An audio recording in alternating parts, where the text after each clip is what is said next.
By partnering with the WWF, we found goodness in sustainable fishing practices. Pick and Pay, always there for you. We're back in our Espresso kitchen this morning. It is International Day of Italian Cuisine, and we are celebrating all things authentically Italian. Now, a little bit earlier, we made a panna cotta. We had a master class for panna cotta. Now we're going to have another master class with a master chef, executive chef, Peter Tempelhoff, and we're making a summer risotto. Good morning, Chef Peter. How are you? Good, Leanne. How are you doing? Very, very good, thank you. Now we're making yet another thing that tastes amazing, that I've had in many a restaurant, but I've never made myself, and it looks a little difficult, is it? Well, not really. There's a bit of a trick to it. It's all about timing. Okay. Yeah, timing is essential. And at the end, it's just about the garnishes and how luxurious you can make it taste. Timing is everything. Yeah, so what do we need is. for our summer risotto this morning? Yeah, it's really simple. You start with onions and garlic. Then we got a bit of rice in there. Start with some wine and some stock. Okay. And then any ingredient you want to put in there, you can. We're adding tomatoes and courgettes and patty pans because they're perfect this time of year. Well, it looks like we've got quite a road ahead of us, so shall we begin? Yeah, absolutely. So I've sauteed off some onions just to get it going, get the process going. So it's only some olive oil and a bit of onions. So sweat it down with no color. Okay. As you can see, then I've added a little bit of salt to that. So once the onions are sweated off like that, you're going to add some risotto rice. So normally it's about, the average is about, well, the general rule is about a handful per person. A handful per person. Yeah, so we're going to make 2 portions there. There we go. And a bit for the pot. And a little extra. For good measure. Yeah, there we go. So we'll get this thing fired up. And what you want to do is you want to toast off the rice in the olive oil. So now that the onions are softened, we're just going to toast off the rice, get it all covered in the oil. Yes. Is there a way that you could make this flop, though?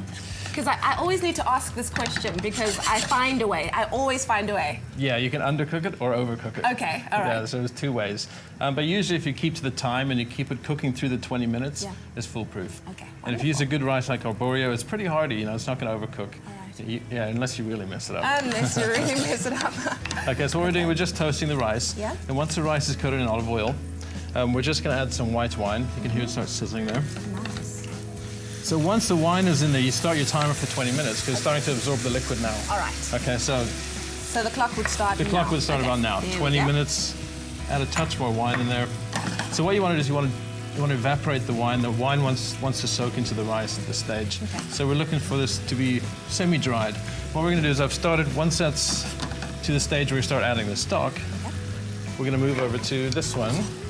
Oh, I love the part where we say we're going to move over to this one. It's already been prepared. Okay. Yeah, absolutely. So what we did is we started adding the stock to it. Okay. And this is about 15 minutes into it. Into the process. Yeah, so we're going to get that going again.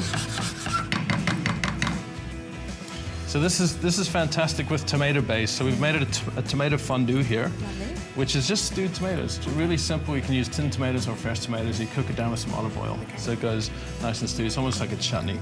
That's going to be our base flavor. Then we're going to add some fresh tomatoes in there just to give it a bit of a zip. Because it's quite a rich dish, we've got to add some acidity to it. Okay, so that's about where we want to add a little bit more stock to that. Stock to that. Yeah. You don't want it soupy. No, you don't want it stodgy. Okay. That's about right. So we're going to start adding our tomato fondue to it. Okay. About 2 tablespoons. You're going to stir that through.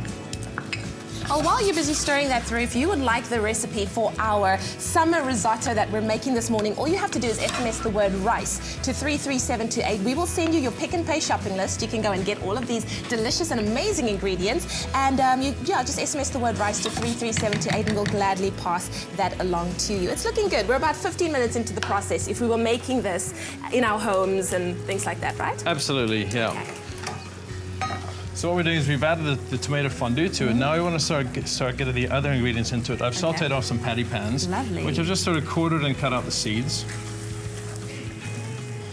So you're going to pop that in there? Yeah, we're going to pop those in there. It's smelling very, very good so far. That's great. It's a great risotto. Then some fresh tomatoes. Also about 4 or 5 tablespoons, half a cup. Yes. So you want to cook that down a bit. And then we're going to finish it off with some garnish on top. I got some courgette ribbons here. Oh, wow. Which we're just going to saute in a little bit of butter. Pop that in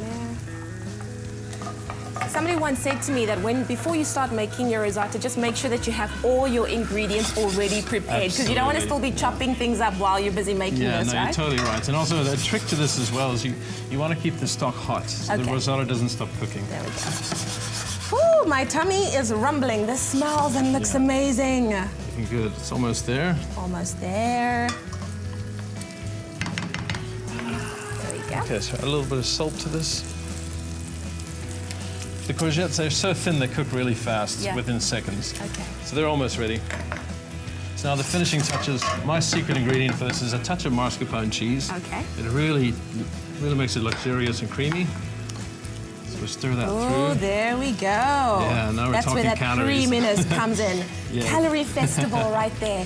Yeah, much rather do this as opposed to cream or double cream. Wow, it looks amazing. Yeah, it's really the authentic Italian flavor.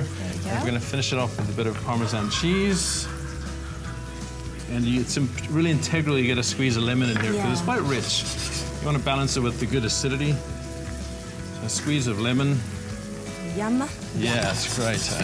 Or as the Italians would say, bellissimo. Bellissimo. Bellissimo. There we go.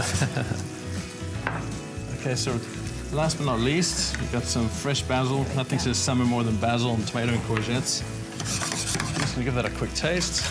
Well, I think that our 20 minutes have run out. Yeah. So we need to... I think that's about perfect. There we go. Taste. Delicious. Bellissimo. Delicious, bellissimo. Wonderful. Well, that's our summer risotto. While Chef Peter Tempelhoff plates this, all you have to do to get this recipe and your Pick and Pay shopping list is SMS the word rice to 33728 and we will pass that along to you. The entire Espresso studio is going to jump in, I know, a bit later because this looks so good. And then we're going to pop we're just going to top it up with, Yummy. So we're just going to top it up with some courgettes. Thank you so much, Chef, you're welcome. for giving us our risotto making masterclass this morning. And while we dig into this, Graham, don't worry, my love, I'm going to keep you some of this. We found goodness in Goed Gedacht olive oil and all the good they do for the community. Pick and Pay, always there for you.